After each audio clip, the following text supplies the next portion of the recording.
أعوذ بالله من الشيطان الرجيم بسم الله الرحمن الرحيم رب اشرح لي صدري ويسر لي أمري واحلل عقدة من لساني يفقهوا قولي. ګرانو کتونکو السلام علیکم ورحمت الله وبرکاتو. امید ده چې زما څومره ګران او قدرمن کتونکي دي ټول به د خیریت د عافیت او د صحت په جامه باندې به پټ یي. ډیره موده پس تاسو سره زما بیا ملاقات شو، د ژوند مصروفیات دي موقع نه میلاوېده، نو نن زه تاسو سره یو عمل دی هغه شیر کول غواړم او تاسو ته هغه عمل ښودل غواړم. مونږ به په خپلو دعاګانو کې یاد ساتئ. عمل چې دی هغه داسې دی چې د الله رب العزت درې اسماء مبارکه تاسو ته بخیم، او دا د دې اسماء مبارکه د ورد او د هغې د ذکر کمال دا دی چې تاسو ته به انشاءالله العزیز د پیسې کمی به کم څه کم نه راځي.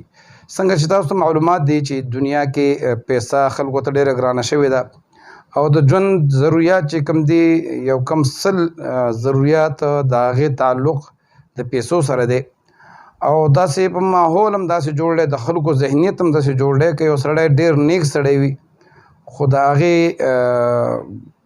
د عزت دارومدار هم په پیسه دی. که هغه ډېر نیک وي او پیسه ورسره نه وي، غریب وي، نو خلک ورته په بده سترګه ګوري، او که یو سړی ډېر مالداره وي او ډېر بد اخلاقه وي، بدتمیزه وي، نو خلک د هغې ډېر قدر کوي.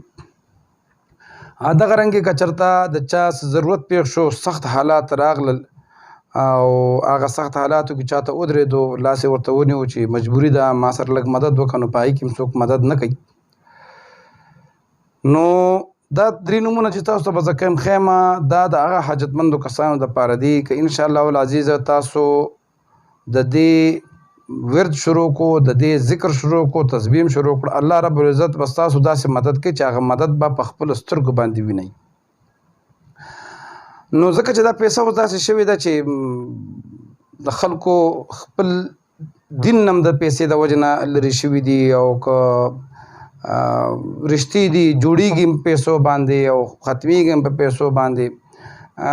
دغه رنګې اکثر ماته کسان رینګو کې خپل مسایلو دپاره، نو هغې وایي چې یاره زموږ رشته په دې وجه نه کېږي چې موږ غریبانان یو، یا اکثر خلک غریبانانو ته زړه نه ښه کوي. نو دا کم عمل چې دی، دا کم زموږ دوستان چې دي چې کم غریبانان دي یا هغې ته د پیسو ضرورت دي، کم څه کم د دې عمل اولنی غټ کمال دا دی، الله به هر پریشاني ختموي، خو د سره به د پیسې کمی نه راځي. نو څه ټول نه مخکې خو تاسو دا درخواست کوم، زما چې څومره ګران کتونکي دي زما دا چینل سبسکرایب کړئ، زما ویډیو چې کوم دی دا لایک کوئ او د نورو مخکې ملګرو سره شیر کوئ.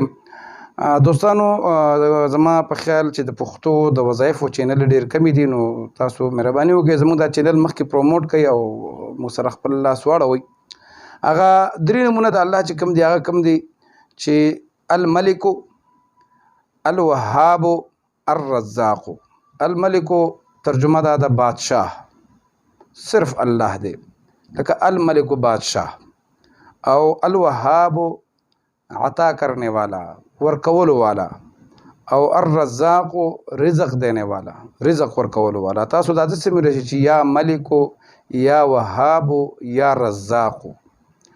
یو تسبیح هغه دوست، هغه خور، هغه رور، هغه مشر چې هغه ته د پیسو ضرورت وي، په اوداسه کې دا یو تسبیح واړئ، او د هغې نه پس د الله رب العزت نه د خپل سوال چې کوم دی، د خپل حاجت سوال وکړي، انشاءالله العزیز الله تبارک وتعالی به د غیب نه مدد کوي.